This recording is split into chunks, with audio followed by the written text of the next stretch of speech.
U.S. lawmakers initiate bill to sanction ex-Kano Governor Miyetti Allah over religious freedom violation. Olubadan hands over suspected land grabber to DSS. On the foreign scene, 9 killed in Canada school shooting. Good evening and welcome to News Around the World right here on BCOS television. I am Idowu Shekoni. In the sign language corner is Korede Oluleye. United States lawmakers have initiated a new bill aimed at increasing accountability for human rights abuses in Nigeria. The legislation, titled Nigeria Religious Freedom and Accountability Act of 2026, contains provision for potential sanctions against Fulani militias and former Kano State Governor Rabiu Kwakwanso. This was disclosed in a post on X by U.S. Congressman Riley Moore. The lawmakers claims that the proposed legislation seeks to strengthen the impact of previous U.S. actions in Nigeria. Moore, a Republican, emphasized the U.S. government's commitment to global religious freedom, adding that the U.S. is a Christian nation. As such, it must stand with persecuted Christians around the world.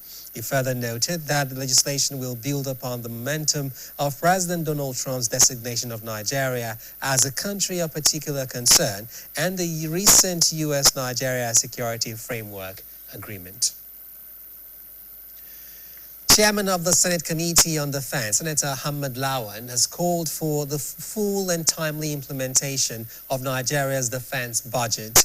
He warned that delays could undermine the country's security efforts. Senator Lawan stated this during a budget defense session where the Minister of Defense presented the ministry's 2025 performance and 2026 budget proposal on Wednesday. The chairman assured that the Senate is committed to ensuring that the armed forces receive the necessary resources to carry out their duties effectively. He emphasized that defense spending cannot be postponed, noting that any delay in funding could give an advantage to criminal elements and insurgents. Troops of the 12th Brigade Nigerian Army have recorded a major operational success under Operation Igbo Idanu 1, clearing a key terrorist camp in Kogi State and recovering ammunition. In a statement posted on its official X account on Wednesday, the Army said the operation dealt a decisive strategic blow to a notorious terrorist network linked to Kachala Ibrahim and Shaibu. The Army said troops dismounted and advanced on foot to achieve tactical surprise and operational dominance, a maneuver that enabled them to penetrate deep into the forest enclave. The statement added that the operation was personally led by the commander, 12th Brigade, Brigadier General Kasim Sidi. Although the terrorists fled on sight in the advancing troops, the Army said a thorough exploitation of the objective led to the recovery of significant quantities of arms and ammunition. The statement noted that the recoveries have significantly degraded the terrorist operational capability and logistics base. Troops have since continued aggressive patrols and offensive operations within the general area to exploit the success, disrupt fleeing elements, and prevent regrouping. The unabated proliferation of small arms has been identified as a major driver of insecurity in the country, with experts warning that violence will persist if the trend is not decisively addressed. A security scholar, Dr. Sholai Shola, and a public affairs analyst, Dr. Olubunmi Shodipo, made this known while discussing the reported Kwara massacre on BCOS television's current affairs breakfast program, AM 120. Our reporter, Olamide Wolabi, who monitored the program, reports. In recent months, insecurity became increasingly prevalent in parts of Kwara State in the north-central region, with repeated attacks leading to loss of lives and displacement of residents. The latest incidents involved the reported killing of over 160 people in an overnight attack by suspected armed groups in Waro village.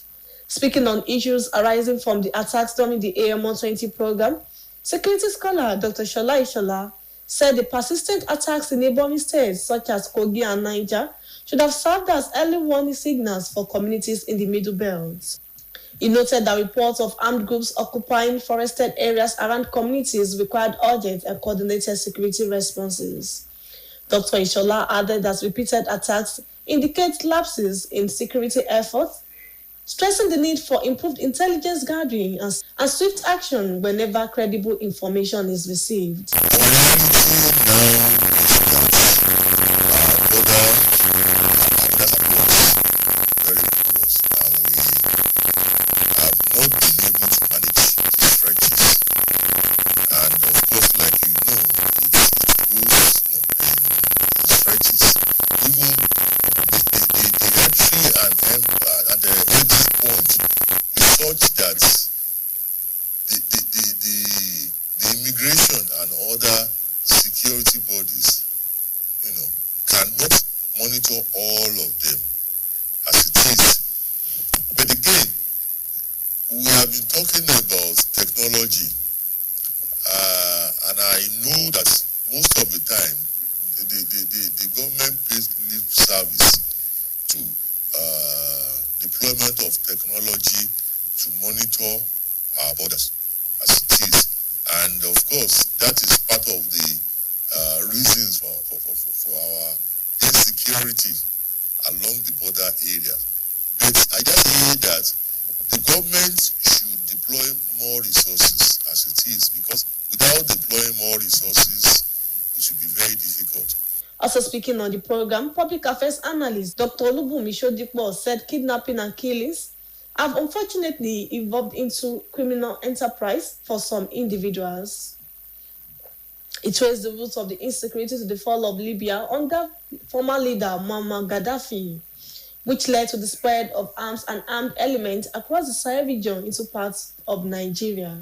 Dr. Sodipo explained that unemployment and vulnerability among youth are further worsening the situation, making them easy targets for recruitment into criminal activities.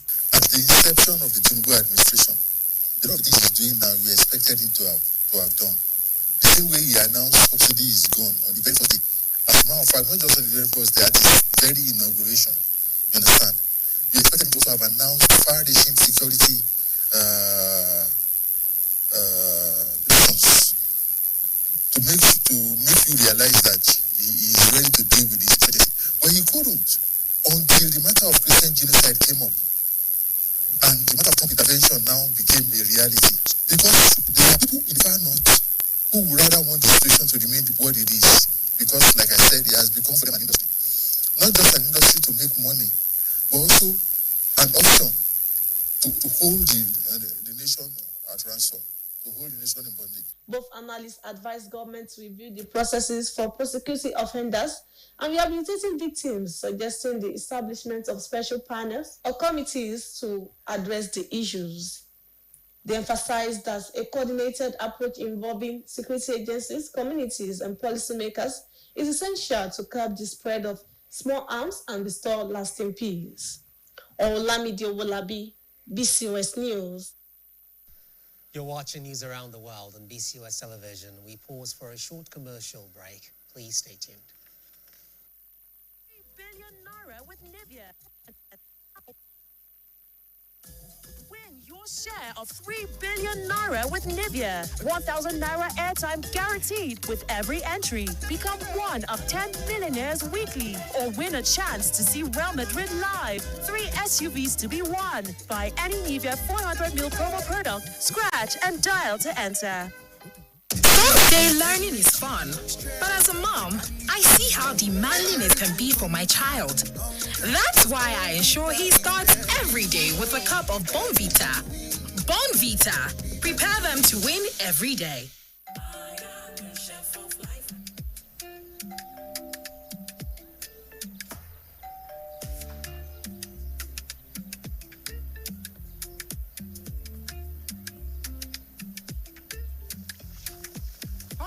Mr. Chef, it's a two-finger crush. Pass me the chicken and all I am the chef of life. I am the chef of life with Mr. Chef.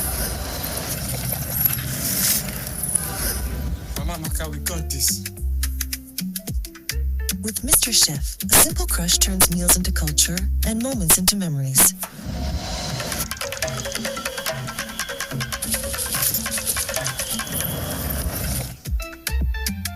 This is the true taste of home. And culture. Mr. Chef, taste home, taste culture.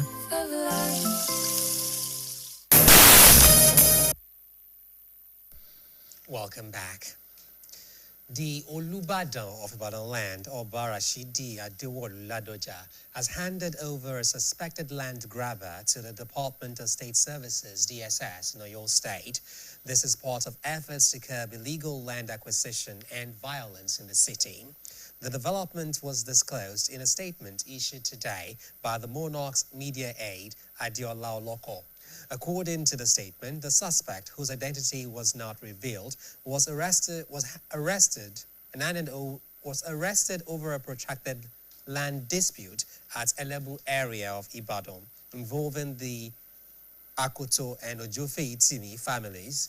The palace explained that the matter was brought before the Olubadan after repeated complaints of encroachment and unlawful claims on the disputed land. It added that the decision to hand over the suspect to the DSS was aimed at deterring further acts of violence and illegal land grabbing. The Olubadan also reaffirmed its commitment to peace, justice, and lawful property ownership, warning that the palace would continue to work with security agencies to deal with troublemakers. The wife of the Oyo State Governor, Engineer Tamunominini Makinde, has called for collective action against sexual and gender-based violence, urging communities to speak up, support lawful interventions, and protect survivors. She made the call at a gender-based violence advocacy program held at the local government secretariat in Ibadan. Our reporter, Olamide Owolabi, was at the event and brings the details.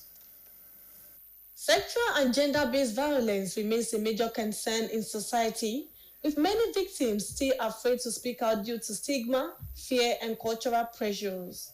To address the challenge, the Nigerian Governors Spouse Forum, in collaboration with a non-governmental organization, organized a sensitization program themed Shifting Social Norms and strengthening states' commitment to end gender-based violence. The event brought together traditional rulers, religious leaders, wives of local government chairmen, civil society groups, and women from across the state to explore practical ways of preventing and eradicating gender-based violence. Speaking at the program, the wife of the Oyo State Governor, who serves as Vice Chairperson of the Nigerian Governors Spouse Forum, said every society is defined by the values it upholds and the behavior it corrects. She stressed that sexual and gender-based violence thrives in environments where silence is mistaken for culture and harmful practices are excused as tradition. Engineer Makinde charged wives of local government chairmen to take leadership at the grassroots level, noting that meaningful change at the state level must be rooted in community engagement. Violence is not culture. Abuse is not discipline. And protecting women and girls does not weaken society. It strengthens our society. Faith and tradition have always been forces for order, compassion, and justice. This is why your leadership is indispensable. When you speak, community listen. When you act, the norms shift. This town hall meeting is not about blame. You see, we did not blame anyone here.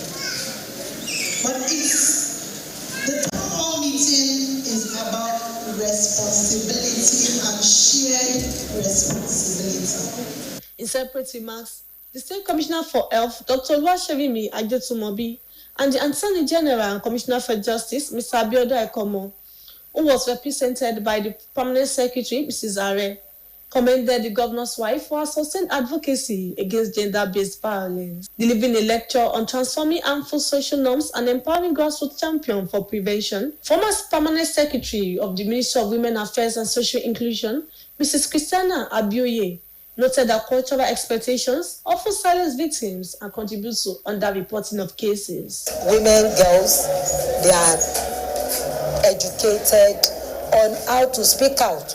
They speak up. Unless and until we have people speaking out about these cases, we cannot but be having it as underreported. Also speaking, the chairman of the Sexual and Gender-Based Violence Response Team in Oyo State, Mr. Marcus Williams, highlighted measures being taken to undo and prosecute cases. Right now, wherever violence occurs and there is a cry around it, particularly in urban, rural communities, it takes us less than 10 minutes to respond to it. The event, attended by the State Head of Service, Mrs. Olubumi Oni, commissioners, and the lawmaker representing Ibadan North State Constituency 1, Honorable Comforter Olajide, featured goodwill messages, training sessions, and a short grammar presentation by the Oyo State Cultural Troupe to reinforce the message against gender-based violence. Olamide Wolabi, BCOS News. Nigeria has been ranked 142nd out of 182 countries in the 2025 Corruption Perceptions Index released by Transparency International, scoring 26 out of 100. The ranking has continued to raise concerns among stakeholders over the country's anti-corruption drive and institutional reforms. To address its implications, an economist, Dr. Adekunle Onile, has proposed stricter penalties for corrupt office holders as a means of improving Nigeria's global standing. Nigeria's performance on the Global Corruption Index has remained relatively low in recent years, reflecting persistent concerns about transparency, accountability, and governance in public institutions. The Corruption Perceptions Index (CPI) measures perceived levels of public sector corruption based on expert assessments and surveys, with lower scores indicating higher levels of perceived corruption. Reacting to the latest ranking, an economist, Dr. Adekunle Onile, described the situation as worrisome, noting that corruption continues to undermine economic growth, weaken investors' confidence, and erode public trust in government institutions. He maintained that if Nigeria is to make meaningful progress and improve its position in the global index, decisive and deterrent measures must be adopted. The current ranking of Nigeria in the Global Corruption Index by Transparency International is nothing to write home about, because from all indications, two-step drop is still not something remarkable. It's like we are still in the same arena. Things have not really improved the way it's supposed to be. So one is not encouraged to say that corruption is reducing in Nigeria. What this indicates is that we are still where we are, and we have a lot more to do, or a long way to go, to ensure that our society is corruption-free, or that we are more serious about fighting corruption. Dr. Onile proposed capital punishment for corrupt public office holders and individuals found guilty of large-scale corruption, arguing that severe penalties will serve as a strong deterrent and demonstrate government's seriousness in tackling the menace. He stressed that beyond policies and pronouncements, strict enforcement of anti-corruption laws and judicial reforms are necessary to restore confidence in the system. The economist also called for strengthened institutions, transparency in public spending, and greater citizen participation in governance as part of broader reforms to combat corruption. We are not lacking in laws. What we are lacking in is enforcement. People have found ways around the law to circumvent the law, curbing corruption. But in politics, people are so reckless, people are so unmindful, people are just too greedy and ambitious that they don't want to have any input, but they want to bring out so many outputs from the system. You will find senators who hardly sponsor bills for their constituency now demanding billions as contract sum or kickbacks for the same work in the same constituency. These are happening because there is no enforcement. Although, while opinions may differ on the severity of sanctions, there is a growing consensus that urgent and practical steps are required to address corruption and reposition Nigeria positively in global rankings. As Nigeria continues to grapple with food insecurity despite its vast arable land and active farming population, stakeholders are identifying efforts to promote sustainable agricultural practices. In this regard, the Association of Organic Agriculture Practitioners of Nigeria, (NOAN), organized a 2-day training on organic seed production and participatory guarantee system, (PGS). BCOS reporter Gunsola Adebayo gives details on the training held at the Federal College of Animal Health and Production Technology, Ibadan. With millions of Nigerians still facing limited access to safe and nutritious food, concerns over chemically treated farm produce have continued to generate discussions within the agricultural sector. To address these challenges, the Association of Organic Agriculture Practitioners of Nigeria organized a 2-day capacity building workshop aimed at equipping farmers with knowledge on organic seed production and certification processes under the Participatory Guarantee System, PGS. The training attracted over 100 participants from across the Southwest region, including farmers, extension officers, and agribusiness stakeholders. In his welcome address, the president of the association, Professor Jude Obi, emphasized that organic agriculture remains a strategic pathway to tackling food insecurity.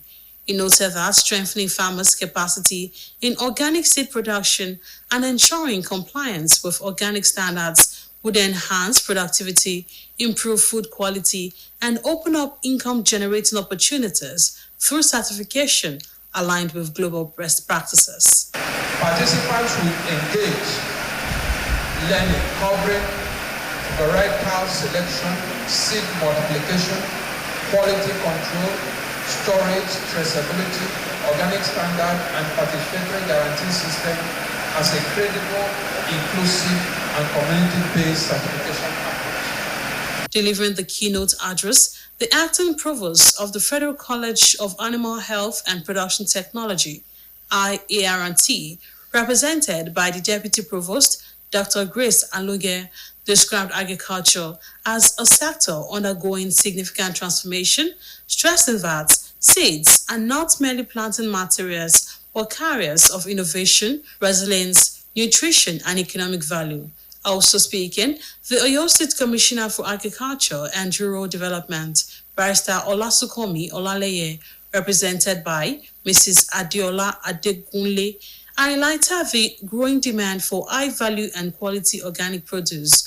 She described the training as timely, noting that it would contribute meaningfully to improve food security and reducing economic pressures on farmers. The training represents a bold and commendable step towards addressing priorities of agri-transformation agenda in organic farming.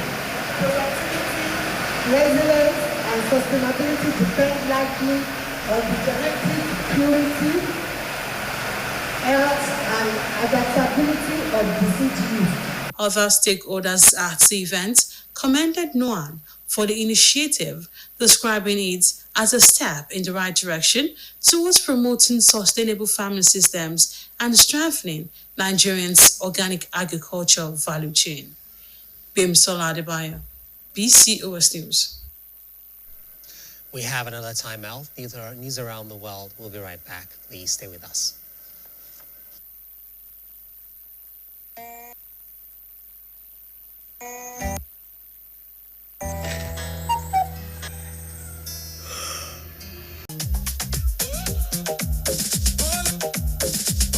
Derma 72-hour active protection against sweat.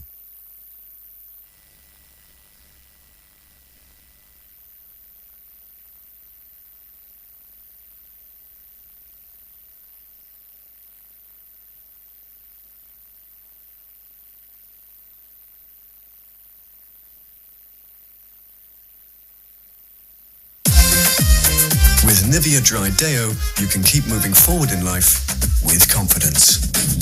Nivea Dry Deo.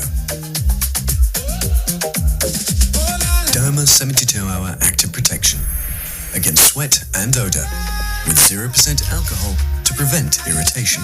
Stay dry and fresh all day long. Skin is for moving forward, Nivea is for skin. Your favorite Nivea Deo, now in a smaller pack size.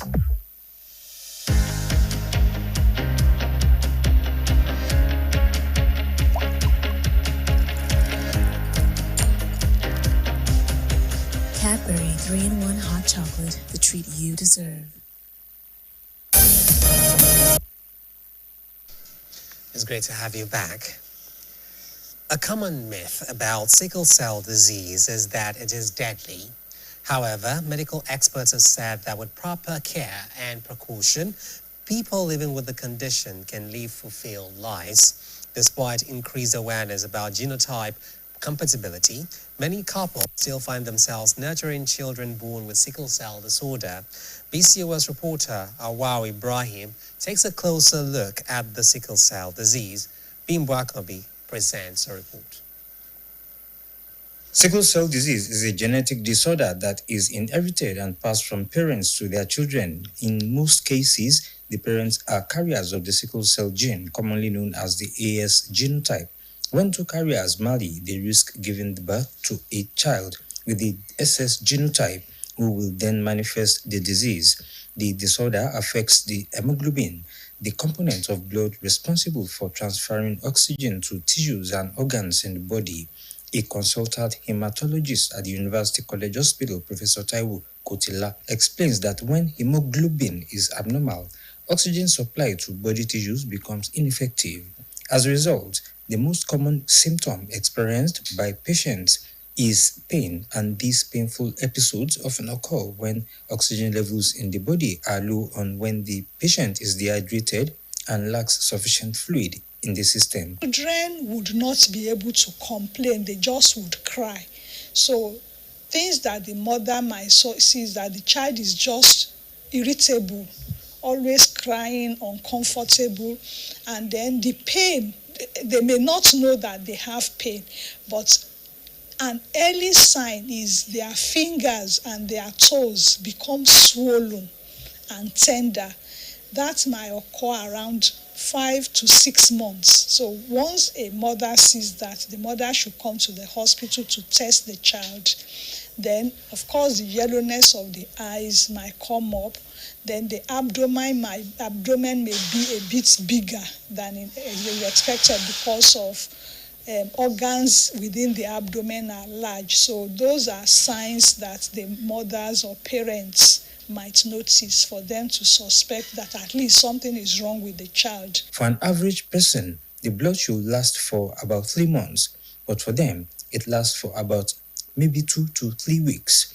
So that means they are often short of blood. Their blood level is usually not as optimal as with people who do not have the disorder, so they may come down with it. Bone marrow transplantation is a cure for sickle cell disease. Gene therapy is a cure for sickle cell disease, and it's done in such a way that you replace the marrow of the patient with the marrow of somebody who is compatible with the patient, and then sort of change the environment of the marrow and some important cells in the marrow after giving the patient some medication to deaden the immune system.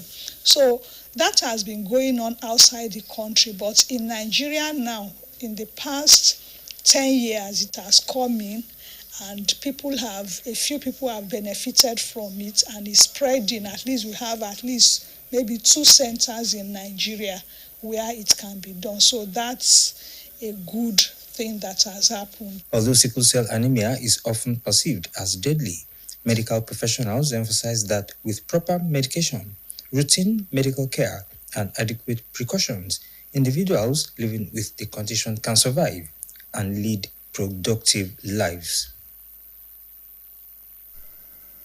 You're still watching news around the world on BCOS television. We have another commercial break. Please don't go away.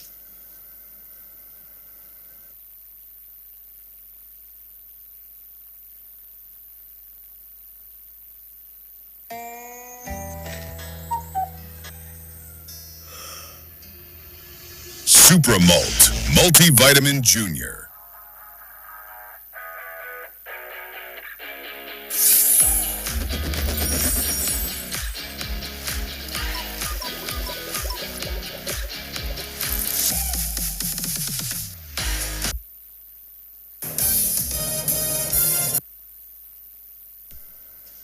Welcome back.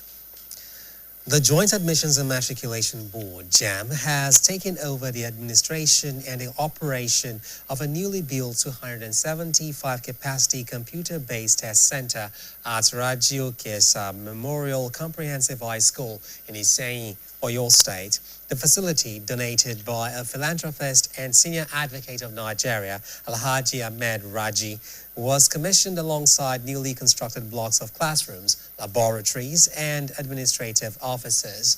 BCOS reporter Adiola Oladile covered the event which took place in the school premises.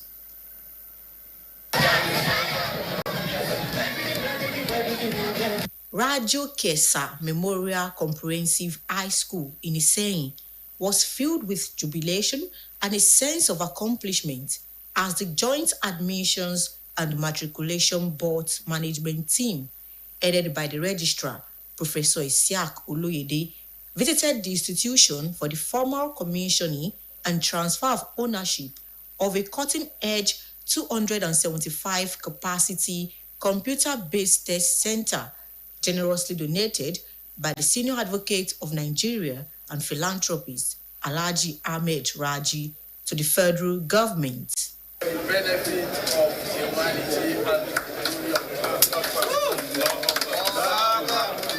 Addressing the gathering, the JAMB registrar, Professor Isiaq Oloyede, described the center as a critical addition to the board's expanding national CBT network, noting that it will support its mandate to deliver seamless, credible, and globally competitive examinations. He added that locating the facility in Iseyin addresses the challenge of geographical access, significantly reducing the travel burden, costs, and logistical difficulties previously faced by candidates in Iseyin and surrounding communities. We especially commend Mr. Ahmed Raji for his remarkable foresight. He has identified a critical national need and has chosen to deploy personal resources to meet it.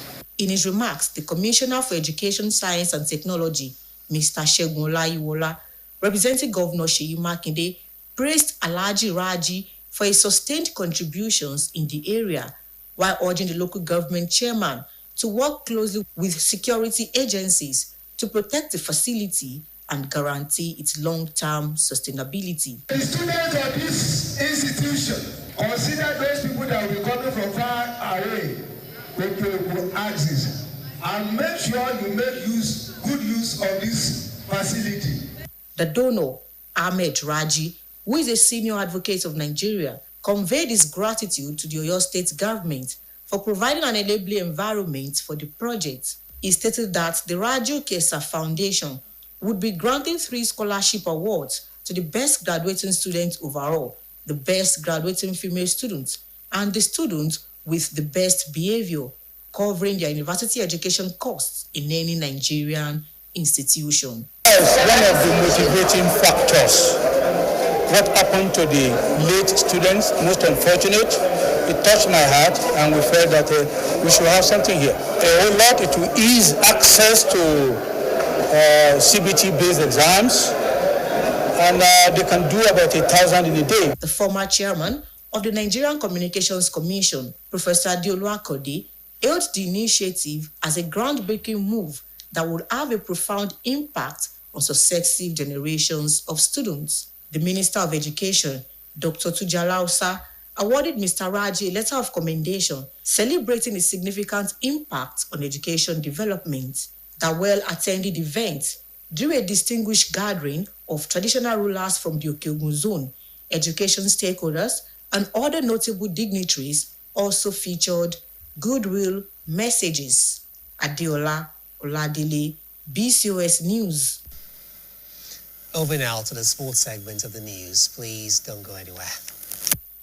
Good evening and welcome to the sports segment of the evening news. My name is Toby Ajowole. The Oyo State Ministry of Youth and Sport has granted free access to the Lake and Salami Stadium for key ex-Ibadan Professional Football Association EIPFA events in 2026. The venue will host the finals of the EIPFA statewide secondary school tournament on March 19 to 20th, following zonal preliminaries on February 25th to 26th across the state's 10 zones. A highlight exhibition match pitting EIPFA stars against former Super Eagles players is set for May 31st. EIPFA chairman Temitope Obidi hailed the fee waiver as a major boost for youth talent development, visibility, and event success, thanking the state government for its commitment to grassroots sports. I stay with football stories. The Nigerian Football Federation President Ibrahim Guzo has quashed rumors of Eric Shell departing for other African nations, emphasizing the Franco-Malian tactician's commitment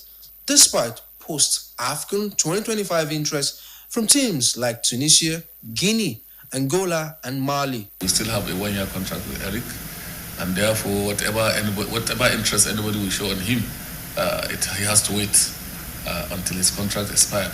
And basically, we don't want to bring some distraction on him, and because we quite well understand that he enjoys working with Nigeria, because it's not about team is interested in you, and it's not about because he has gotten the results with the Super Eagles. So if you go to the other team, despite the fact that they are going to give him more money, he's going to get the results. That's not the issue. The issue there, did they have the materials for him to work with to achieve what he wants to achieve? The dream of every single coach is to make sure that he achieves success, especially on higher tournaments. Guzo noted Shell's ongoing contract, Nigeria's rich talent pool, and the coach's belief in the project's potential following his third place finish at the 2025 African Cup of Nations. And in women's football, Nigeria's under-20 women's team, the Falconets, head into Saturday's crucial second leg FIFA Under-20 Women's World Cup qualifier against host Senegal in Thies, confident of progressing on aggregate. Coach Moses Aduku, despite missing injured striker Janet Akekoromowe, praised his side's resilience and adjustment in the prior encounter. He stressed resolute defending and purposeful attacking for the 5 p.m. local time kickoff at Stade La Douar, overseen by Moroccan referee Zakia El Grini. Victory secures the spot in the final African qualifying round ahead of the September finals in Poland. And in England, Tottenham Hotspur has sacked head coach Thomas Frank after just under 8 months in charge, following Tuesday's 2-1 home loss to Newcastle. The decision comes amid a dire Premier League slump as Spurs sit 16th, only 5 points clear of relegation, winless in their last 8 league matches, and with just 2 wins from 17 recent matches. Despite strong Champions League progress, poor domestic results and early cup exit prompted the change. The club thanked Frank for his dedication and wished him well. Finally, Sport News tonight. Red Bull's Max Verstappen topped the opening morning session of Formula One's first 2026 pre-season test at Bahrain International Circuit with a 1 minute 35 seconds lap on medium tires. McLaren's Oscar Piastri was second with a time of 0.169 on softs. Times remain indicative only amid the sport's major rules overhaul for chassis, power unit, tires and fuel, with teams focusing on car understanding across the 6-day session. And that will be all, and it's back to news around the world. My name is Toby Ajowole. Thanks, Toby, for the sports stories. The Royal Canadian Mounted Police says at least 9 people have been killed in a shooting at Tumbler Reed Secondary School in British Columbia and a second location nearby. Reports say at least 2 people and quite a number of others were affected. Foreign News Editor Folashade Akintola compiled details of the incident and other foreign stories. Our report is presented by Bimbo. was identified as a suspect in the killing, according to police. She appeared to be deceased following a self-inflicted injury, they say. At least 2 people were airlifted to hospital with serious or life-threatening injuries, while 25 others were being treated locally. According to the RCMP, all remaining students and staff were safely evacuated. British Columbia's Premier, David Eby, has called the massive shooting an unimaginable tragedy, adding that the government would ensure every possible support for community members. Canada's Prime Minister, Mark Carney, suspended his planned trip to Europe following the attack, his office says. Carney said he was devastated by the horrific assault. I'd like to take this opportunity to ask British Columbians, to ask all Canadians, to wrap the people of Tumbler Ridge, wrap these families with love. Not just tonight, but tomorrow and into the future. This is something that will reverberate for years to come. Police in Albania have fired water cannons and tear gas against protesters outside Prime Minister Edi Rama's office in the capital. According to media reports, clashes also occurred near Albania's parliament building. At least 16 people were injured and sent to hospital, and another 13 people were arrested at the scene. Media reports conflicts over whether the number of injured represents just police officers, protesters, or both. The protest is the latest in a series of anti-government demonstrations in Albania in recent months. Political discontent has been brewing since November, when prosecutors alleged that Deputy Prime Minister Belinda Baluku, who is also Albania's Minister for Energy and Infrastructure, had interfered in the procurement of government construction contracts. And finally, a crowd linked to Yemen's separatist Southern Transitional Council, STC, attempted to storm a local government building in the southeastern Yemeni city of Atak, leaving at least several dead, according to local authorities and sources. It's the latest eruption of violence consuming the conflict-ridden and impoverished nation. The security office in Shabwa Governorate said that armed fighters assaulted security and military personnel and fired live ammunition during Wednesday's attack, resulting in casualties as official forces intervened. The attack came days after the Saudi-backed Presidential Leadership Council, Yemen's internationally recognized government, announced a new cabinet with diverse political and regional affiliations as part of efforts to govern the divided Arab nation. Last month, the PLC established its hold over southern Yemen with the backing of Saudi Arabia after an STC attempt to take control over 2 southern provinces failed, leading to the latter's collapse and dissolution and withdrawal of United Arab Emirates forces, which backed the group, according to Saudi and Yemeni leaders from southern Yemen. The Security Committee in Shabwa said it will take action against anyone proven to be involved in inciting or planning action or using weapons, urging citizens to resist any calls to get involved. Bimbo Akambi, BCOS News. To end news around the world, here again are the top stories. 5 U.S. lawmakers have introduced a bill to the U.S. Congress seeking to impose sanctions on former Kano State Governor Rabiu Kwakwanso, the Miyetti Allah Cattle Breeders Association of Nigeria, MACBAN, and Miyetti Allah Cattle Hore for alleged violations of religious freedom. The Olubadan of Ibadan